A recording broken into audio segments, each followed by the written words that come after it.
Magandang araw Pilipinas. Watataw. Tanga ang supporters ni PRRD.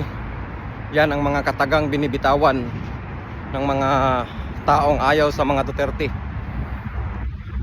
na akala nila'y tama na sila.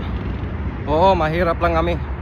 Mahirap lang ako. Hindi ako kilala ni Duterte. Hindi rin kilala ang pamilya ko ni Duterte. Pero minsan naming naranasan nung siya'y nakaupo bilang isang pangulo sa aming bansa. Minsan naming naranasan na lumapag sa Pilipinas bilang OFW ng matiwasay at maginhawa, walang kakaba-kaba at walang pag-aalala. Ganon din ang paglabas namin sa bahay. Ganon ang naramdaman namin sa tuwing magsisimba kami kasama ang pamilya ko, at gumagala kami, kumakain sa labas sa tuwing linggo. Naranasan namin na ligtas ang kalye noon, nung panahon na yon. Hindi ako sumusuporta kay President Duterte kung hindi ko naranasan ang mga ito. Ngayon kailangan niya ang suporta namin.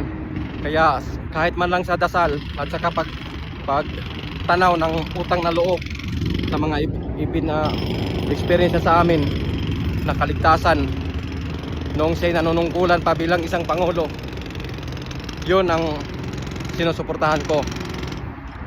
Mabuhay ka, Tatay Digong. Umuwi ka na. Kaya ang masasabi ko lang, minsan kasi akong naging biktima ng pang-hold up at saka panghaharas ng mga tao na under influence sa droga. Yun ang naranasan ko. Kaya ikaw, bago ka manghusga, magpabiktima ka muna, ha? Bago mo sabihin na kami ay tanga, magpabiktima ka muna sa mga masasamang impluwensya, ha?